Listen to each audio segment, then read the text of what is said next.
Assalamualaikum warahmatullahi wabarakatuh. Nama saya Yulianti Eka Surya. Saya dari kelas 7A akan menceritakan salah satu sejarah pertempuran di daerah dalam memperjuangkan pertahanan kemerdekaan Indonesia yang berjudul Bojong Kokosan. Peristiwa Herok itu berasal dari berita yang diterima para pejuang Sukabumi di pos Cigombong.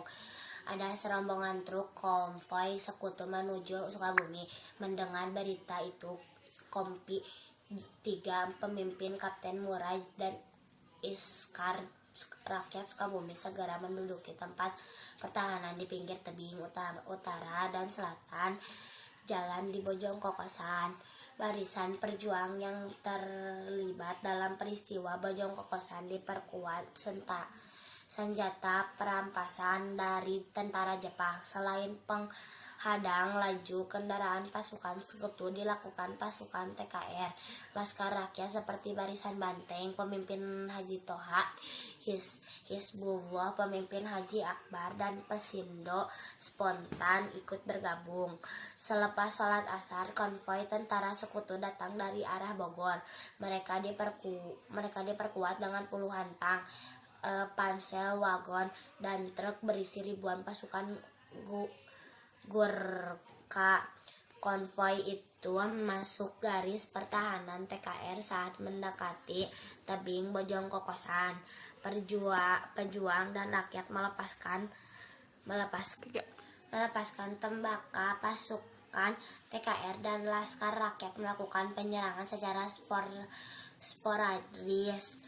Menyadari ada serangan, pasukan sekutu bersenjatakan peralatan perang modern melakukan pembalasan. Mereka membombardir pertahanan pejuang dengan tang baja dan senapan mesin. Balasan serangan sekutu membuat pertahanan pejuang menjadi sasaran lesatan peluru dan mortir. Para pejuang berhasil lolos setelah beberapa jam melakukan penyegapan. Mereka memboloskan diri dari serangan balasan setelah hujan deras disertai kabut menguyur kawasan itu. Melihat pejuang berhasil lolos, pasukan sekutu marah dan menyerang dengan membabi buta. Karena tidak terima, pejuang dan Laskar Rakyat kembali melakukan penyerangan terhadap konvoi tentara sekutu yang diboncengi tentara Belanda. Pertempuran kembali terjadi di sepanjang jalan Bojong Kokosan hingga perbatasan Cianjur seperti Ungkrak, Selakopi, Cikukulu, Situangi, Ciseure, hingga Dagung. Perang juga meluas hingga lintasan Ngaweng, Cipangkari, Pasakon, Sukaraja, hingga Gebrong di perbatasan Sukabumi Cianjur. Tentara sekutu yang dalam perjalanan ke Bandung dibuat gentar. Akhirnya komandan sekutu mengajak berunding dengan pemimpin TKR dan pemerintah setempat. Diwakili Komandan Pesimen 3, Letnan Kolonel Letkol Edi Sukardi. Akhirnya disetujui usulan gecatan senjata.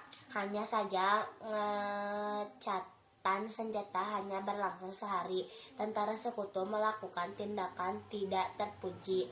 Tepat 10 Desember 1945, tentara sekutu kembali membordir Kecamatan Cibadak.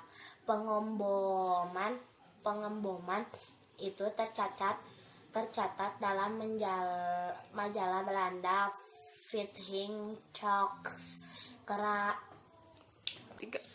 karangan Kolonel Dalton. Serangan pesawat tempur itu bahkan tercatat sebagai yang terbesar sepanjang Perang Dunia II.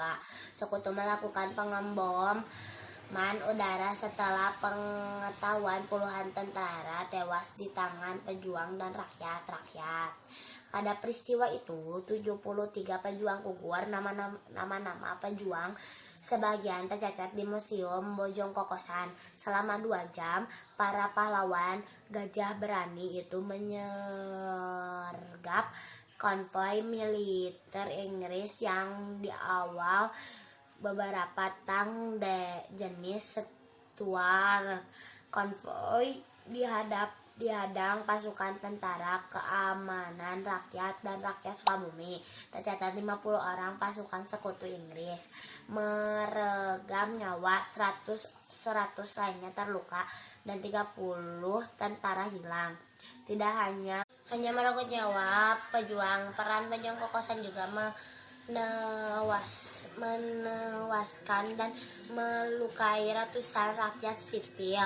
Ratusan rumah hancur setelah Angkatan Udara Inggris, Royal Air Force, melakukan serangan balasan. Sekutu mengebom beberapa desa di Kompa, Parungkuda, dan Cibadak hingga luluh tantak dan rata dengan tanah. Sebuah sejarah perjuangan heroik di tanah Cibadak. Puluhan pejuang dan ratusan rakyat yang dengan gagah berani memperjuangkan bangsa dan negara ini dengan jiwa raganya. Pembelajaran hidup yang perlu kita teladani dan dijadikan momentum untuk tetap memelihara jiwa dan semangat kepahlawanan, memelihara pejuang-pejuang bangsa di daerah yang tak kalah heroik dengan semangat kedaerahannya. Sekian dari saya. Assalamualaikum warahmatullahi wabarakatuh.